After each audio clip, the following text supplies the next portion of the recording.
Bismillahirrahmanirrahim. Bismillah being here. We are studying Land Acquisition Act 1894. थोड़ा recap करता चला जाऊं before we are reading of section 23 to onward section 28. आज हमारा fifth lecture है. The very object of this act, this law is that the government can acquire the land of any person for public purpose or for a company. Government ने कोई road बनाना है, कोई ऐसी scheme करनी है जिसमें general public का interest है, तो इस सिलसिले में गवर्नमेंट को ये लॉ ऑथराइज करता है कि वो जमीन किसी भी शख्स की एक्वायर कर सकते हैं, लेकिन इसके बदले में क्या होता है, कंपनसेट उन्होंने करना होता है उस ऑनर को. तो ये लॉ बेसिकली इस हवाले से डील करता है.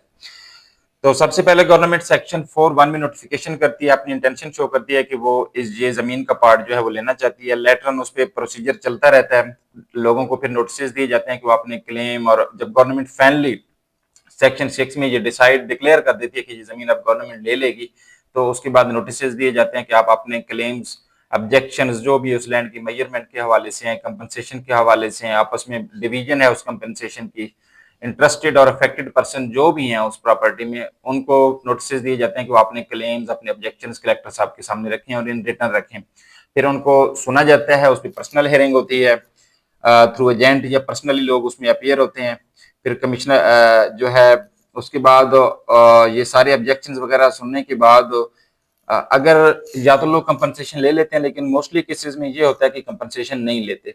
सेक्शन 11 में लैंड एक्विजिशन कलेक्टर इसका अवार्ड सुनाता है. सेक्शन 18 इसका डील करता है रेफरेंस के हवाले से कि जब लोगों में सेटलमेंट नहीं होती कलेक्टर साहब के साथ कि वो कंपनसेशन या लैंड की मेजरमेंट के हवाले से, तो मोस्ट ऑफ द केसेस जो हैं वो रेफरी कोर्ट, रेफरेंस कोर्ट में जाते हैं, वहां पे मैटर डिसाइड होता है.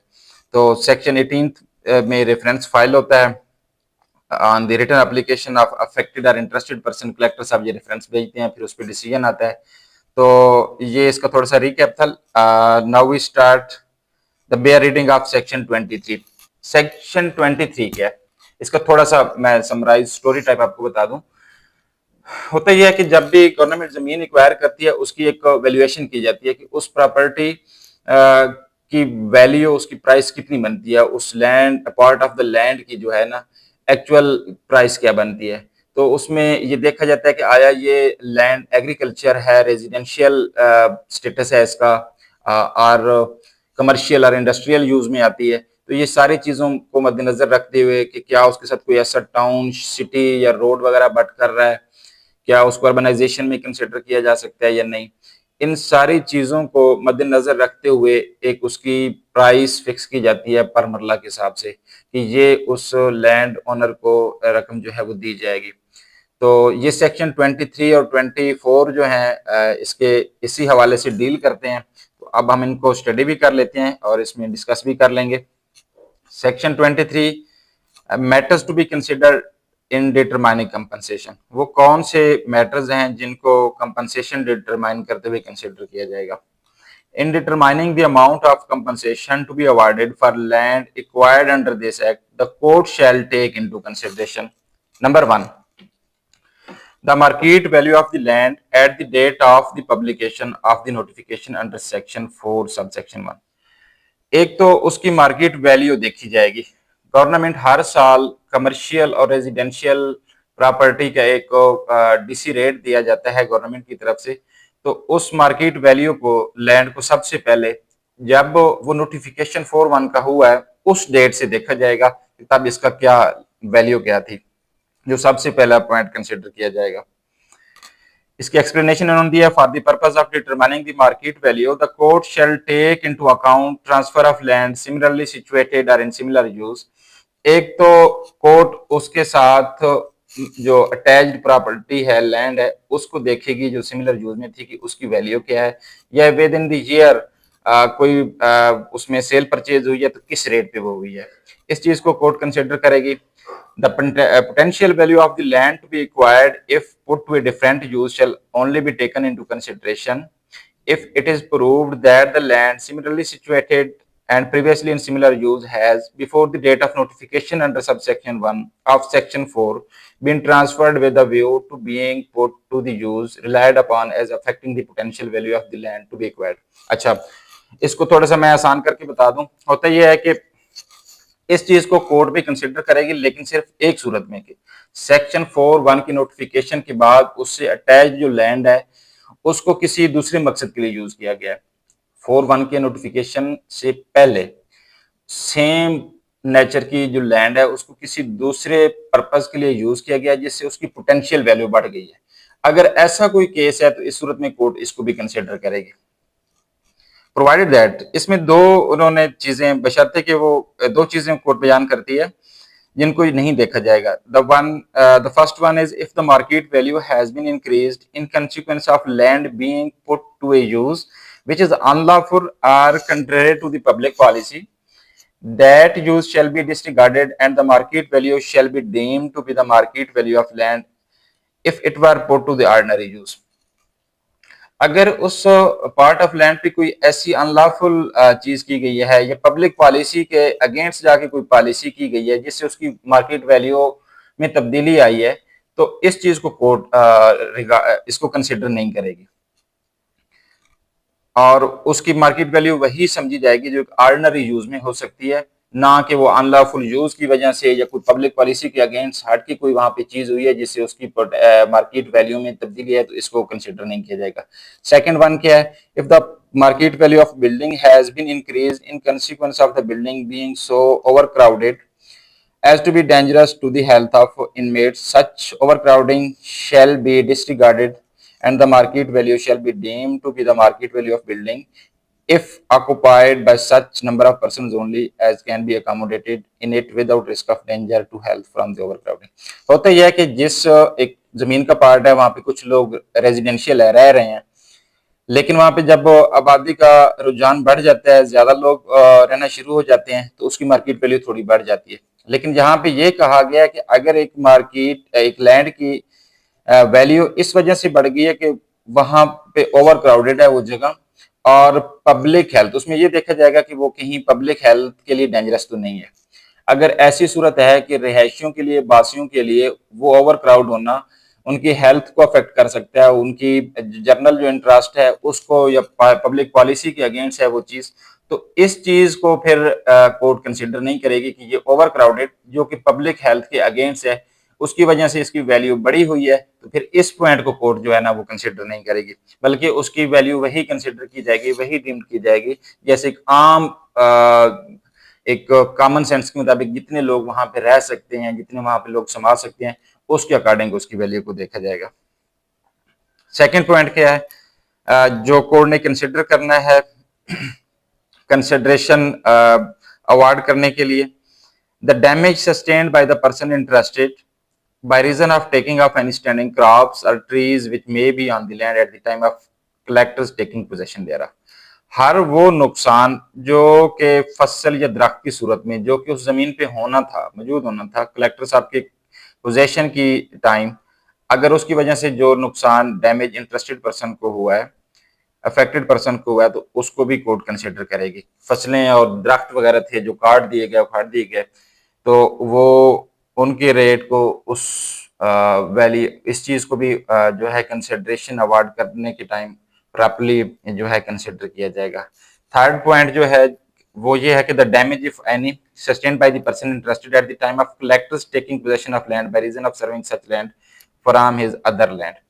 अगर वो कलेक्टर साहब के कब्जा लेने के वक्त तो अगर उस शख्स को, इंटरेस्टेड शख्स को या अफेक्टेड पर्सन को कोई नुकसान अगर पहुंचा है उस लैंड की वजह से कि जिससे वो दूसरी लैंड जो उसके साथ अटैच्ड है वहां से सर्विंग करके कोई पर्पस या कोई मकसद या कोई चीज हासिल हो रही थी, उस वजह से जो नुकसान हुआ है वो भी कंसिडर किया जाएगा।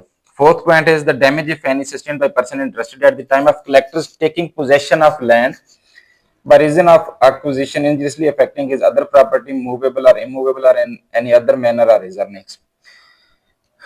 चौथे पॉइंट में यह बताया गया है कि इंटरेस्टेड पर्सन ने अगर कोई नुकसान बर्दाश्त किया है, अगर कोई नुकसान बर्दाश्त किया है पोजेशन के टाइम जब कलेक्टर साहब उसका ले रहे हैं, उसकी कोई मूवेबल इमूवेबल प्रॉपर्टी या किसी तरह से उस लैंड के साथ अटैच्ड था उसका इंटरेस्ट जो कि उस पोजेशन लेने की वजह से उसको डैमेज हुआ है, तो इस चीज को भी कोर्ट कंसिडर करेगी।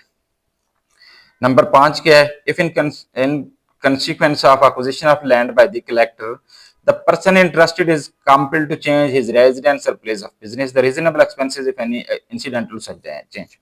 होता यह है कि मेरी एक लैंड ऑफ प्रॉपर्टी जो है वो मेरी ले ली गई है, जिसके तनाजर में मुझे वहां से अपनी रिहाइश चेंज करनी पड़ी है या मेरा बिजनेस वहां से शिफ्ट करना पड़ा है। तो इस सूरत में जो ये मुंतकिली के जो चार्जेस बनते हैं उनको भी कोर्ट कंसिडर करेगी, क्योंकि उसकी वजह से मैं अफेक्टेड हुआ हूं और मुझे डैमेज हुआ है, ये मैं नुकसान बर्दाश्त किया, तो कोर्ट उसका भी जो है कंसिडरेशन का जो अवार्ड, कंपनसेशन का जो अवार्ड कोर्ट करने जा रही है उसमें इस पॉइंट को देखा जाएगा। नंबर 6 क्या है? The damage if any bona fide resulting from diminution of the profits of land between the time of publication of declaration under section 6 and the time of collectors taking possession of the land। उस नुकसान को भी मद्देनजर रखा जाएगा जो court ने section collector ने सेक्शन 6 के अंदर जब कमिश्नर साहब ने ये डिक्लेयर कर दिया कि अब ये जमीन गवर्नमेंट ले लेगी, उस टाइम से लेकर कलेक्टर के कब्जा लेने तक जो भी नुकसान अगर सस्टेन हुआ तो उसको भी वैल्यू में कंसिडर किया जाएगा। सेक्शन 23 सबसेक्शन 2, इसमें यह कहा गया कि in addition to the market value of land as above provided, the court shall award a sum of 15% on such market value in consideration of compulsory nature of acquisition if the acquisition has been made for public purpose, and a sum of 25% on such market value if the acquisition has been made for a company। Subsection 2 में ये कहा गया है कि जब जमीन ये government ले लेगी, कोर्ट जो मार्केट वैल्यू है उसके साथ 15% उस पर देगी। किस मद में? कंपल्सरी एक्विजिशन चार्जेस की सूरत में। ये है अगर पब्लिक पर्पस के लिए जमीन ली जा रही है, लेकिन अगर कंपनी के लिए जमीन ली जा रही है तो देन 25% जो है उस मार्केट वैल्यू पे लगेगा, जो in case of acquisition for a company. आगे है सेक्शन 24 हमारा, matters to be neglected in determining compensation. कौन सी वो चीजें हैं जो कंपनसेशन डिटरमाइन करते हुए कोर्ट नहीं देखेगी, उनको कंसिडर नहीं करेगी। But the court shall not take into consideration number 1 the degree of urgency which has led to acquisition. वो इमरजेंसी सूरत हाल, वो इमरजेंसी की शिद्दत जिसकी वजह से जमीन एक्वायर की गई है, एक्विजिशन उसकी लीक की गई है, तो इस पॉइंट को कंसिडर नहीं किया जाएगा। Second, any disinclination of person interested to part with the land acquired, any disinclination of person interested to part with the land acquired, ऐसे तमाम वो लोग जिनका जमीन के साथ कोई इंटरेस्ट था और वो डिसइंक्लाइन हो गए, तो वो भी लैंड एक्वायर करने के टाइम उसकी कंसिडरेशन जो है नहीं होगी कंपनसेशन के टाइम में। Number 3, any damage sustained by him which if caused by a private person would not render such person liable to be sued। अगर कोई ऐसा उसको डैमेज हुआ है इस एक्विजिशन के दौरान, अगर वो कोई प्राइवेट शख्स करता तो उस पे सूट फाइल नहीं होता, तो इस सूरत में जो है ये पॉइंट भी कंसिडर नहीं किया जाएगा। नंबर 4 है any damage which is likely to be caused to land acquired after the date of publication of declaration under section 6 or by in consequence of the use to which it will be put, any damage which is likely to be caused to the land acquired, ऐसा कोई नुकसान जो उस जमीन acquire जो की जा रही है उसको खदशा है कि पहुंचेगा after the date of publication of declaration. Section 6 में जब डिक्लेरेशन कर दी जाती है, कमिश्नर साहब कर देते हैं कि ये जमीन अब गवर्नमेंट ले लेगी, उसके बाद अगर कोई ऐसा नुकसान पहुंचने का खदशा है उस जमीन को, तो इस सूरत में in consequence of the use to which it will, और उन हालात में कि वो जमीन जो किसी मकसद के लिए यूज होनी थी तो उसको भी कंसिडर नहीं किया जाएगा, क्योंकि 4(1) तक कंसिडर की जाती हैं चीजें, उसके बाद अगर कोई चीज उसमें अप डाउन होती है तो वो नहीं कंसिडर होती। 5th है any increase of value of land acquired likely to accrue from the use to which it will be put when acquired. एक जमीन एक्वायर कर ली गई है, वो किसी पब्लिक पर्पस के लिए इस्तेमाल होनी है, डेफिनेटली वहां उसका रेट जो उसकी वैल्यू बढ़ जाएगी, तो इस इस्तेमाल की बेस पे जो उसकी कोई तब्दीली आई है रेट में तो उसको भी कंसिडर नहीं किया जाएगा, क्योंकि जो मेन पॉइंट है वो 4(1) के नोटिफिकेशन तक है, उससे पहले पहले जो चीजें उनको कंसिडर किया जाएगा, उसके बाद अगर कोई चीजें चेंजेस आ रही हैं तो उनको कंसिडर नहीं किया जाएगा। नंबर 6 है any increase to the value of other land of person interested likely to accrue from the use to which land acquired will be put. कोई ऐसा वैल्यू में इजाफा, any increase to the value of other land, दूसरी जमीन का person interested, जिस बंदे का इंटरेस्ट है, जो लैंड एक्वायर कर रही है गवर्नमेंट, उसमें उसका इंटरेस्ट है, उसकी दूसरी जो जमीन साथ पड़ी हुई है उसकी अगर वैल्यू बढ़ गई है, इस बेस पे कि वो जमीन एक्वायर होने के बाद जिस मकसद के लिए यूज होनी है, इस बेस पे अगर उसकी वैल्यू बढ़ गई है तो इस पॉइंट को भी कंसिडर नहीं किया जाएगा कि अब इसके दूसरे पार्ट की वैल्यू बढ़ी हुई है। नंबर 7 है any outlay or improvement or disposal of land acquired commenced made or effected without the sanction of collector after the date of publication of the notification under section 4 subsection 1। Section 4(1) का notification हो गया, collector साहब ने बता दिया कि ये जमीन हम लेने जा रहे हैं। उसके बाद अगर उस जमीन की साख में कोई तब्दीली की गई है, अभी तक गवर्नमेंट ने ली नहीं थी लेकिन नोटिफिकेशन कर दिया था, इंटेंशन शो कर दी थी कि ये लेंगे, तो कलेक्टर साहब की इजाजत के बगैर अगर उस जमीन की किसी साख में चेंज तब्दीली लाई गई है तो उस सूरत में अगर कोई वैल्यू चेंज हो रही है तो इस पॉइंट को भी कोर्ट कंसिडर नहीं करेगी। Next is section 25 rules as to amount of compensation. When the applicant has made a claim to compensation pursuant to any notice given under section 9, the amount awarded to him by collector shall not exceed the amount so claimed. Notification हुआ, section 6 में declaration कर दी गई कि ये जमीन government ले लेगी। 7 में ऑर्डर कर दिया कि कलेक्टर साहब अरेंजमेंट करें जमीन का पोजेशन लेने की। 9, 10 में नोटिस कर दिया जाता है कि जो लोगों के क्लेम्स हैं, जिनके ऑब्जेक्शंस हैं, इंटरेस्ट हैं, वो अपने दें रिटर्न में, उस पर पर्सनल हेयरिंग होती है, फिर डिसाइड होता है। तो जो बंदा उस लैंड की क्लेम करता है कि इस मेरा पार्ट ऑफ जो लैंड है इसकी वैल्यू पर मरला इतनी बनती है, तो कोर्ट जब अवार्ड देगी, अगर मैटर रेफरेंस होता है 18 सेक्शन 18 में, तो कोर्ट फिर ये चीज जरूर मद्देनजर रखे कि जिस बंदे ने जितना क्लेम किया उससे आगे बढ़ के उसको कंपनसेशन नहीं करेगी। अगर उसका क्लेम ये है कि 20,000 पर मरला होना चाहिए और कलेक्टर साहब ने अवार्ड 10,000 या 12,000 पर मरला सुनाया, तो कोर्ट 10 से 12 से ऑनवर्ड 20 तक तो इंक्रीज कर सकती है लेकिन 20 से आगे नहीं जाएगी, क्योंकि उस बंदे का क्लेम भी 20,000 पर मरला है। तो ये पॉइंट एक देखा जाएगा। Second is when the applicant has refused to make such claim, अगर दरखास्त गुजार ने क्लेम किया ही नहीं है, ठीक है, और has omitted without sufficient reason, बगैर किसी खास वजह के उसने क्लेम किया ही नहीं या रिफ्यूज कर दिया ऐसा क्लेम करने से, to make such claim the amount awarded by the collector shall in no case exceed the amount awarded by the collector. तो ऐसी सूरत में कोर्ट कभी भी उससे ज्यादा कंपनसेशन अवार्ड जो है कंपनसेशन की अमाउंट अवार्ड नहीं करेगी जो कलेक्टर साहब ने फिक्स किया, क्योंकि एक बंदा बगैर किसी रीजन के क्लेम कर ही नहीं रहा, वो इनकार कर रहा है, तो उसमें कोर्ट फिर इससे आगे नहीं जाएगी।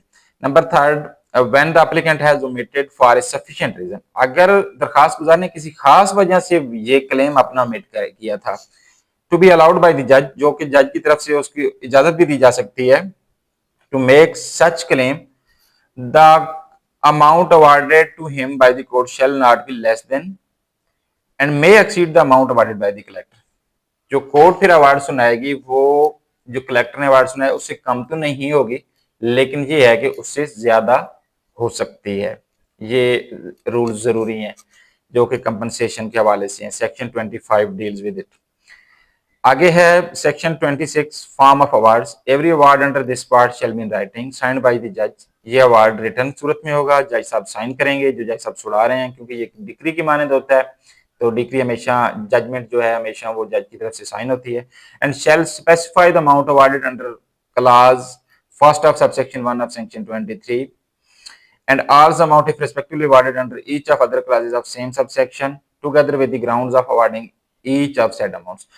एक तो रिटर्न में होगा, साइन होगा, और सेकंडली वो ग्राउंड्स तमाम मेंशन होगी जिसकी बेस पे वो अवार्ड की रकम इंक्रीज की गई है, बढ़ाई गई है, उन तमाम ग्राउंड्स जिन पे रिलाय किया गया वो सारी उसमें मेंशन की जाएंगे। Number 2 every such award shall be sub clause sub section 2 है सेक्शन 26 का। Every such award shall be deemed to be a decree and the statement of the grounds of every such award in judgment within the meaning of section 2 clause 2 and section 2 clause 9 respectively of the code of civil procedure 1908। CPC के तहत ये एक proper इसको एक degree समझा जाएगा, judgement समझा जाएगा, जिसकी आगे अपील भी हो सकती है। हाई कोर्ट में RFA होता है, रेगुलर फर्स्ट अपील होती है, फिर सुप्रीम कोर्ट तक इवन इसमें आप जा सकते हैं।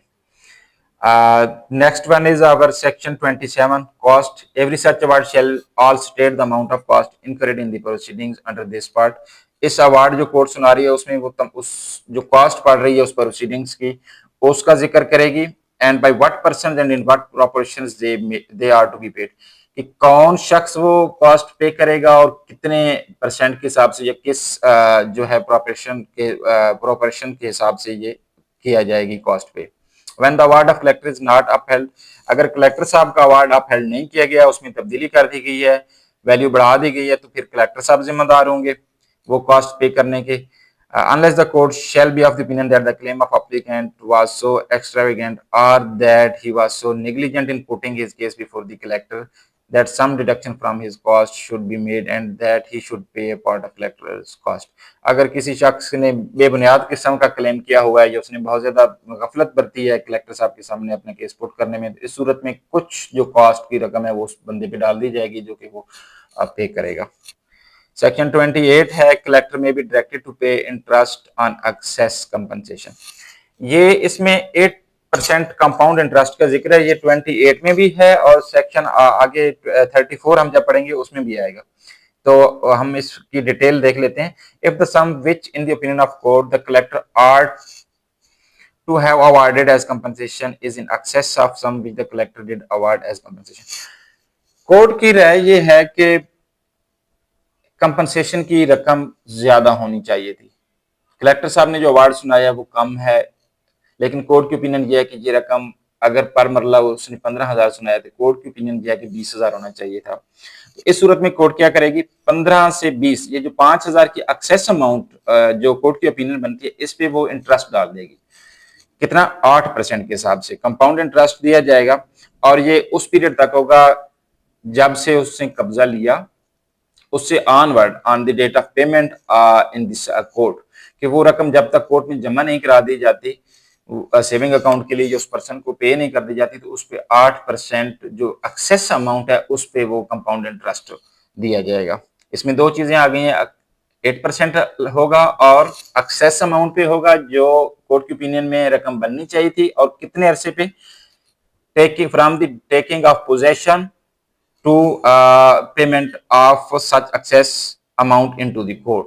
इस अरसे के दौरान जो बनता है वो उस पे 8% लागू होगा. होप सो कि आपको इसकी समझ आ गई होगी. आज का लेक्चर हमारा यही है. इंशाल्लाह आगे इसका पार्ट 4 है उसको हम अगले लेक्चर में देखेंगे. Thank you so much.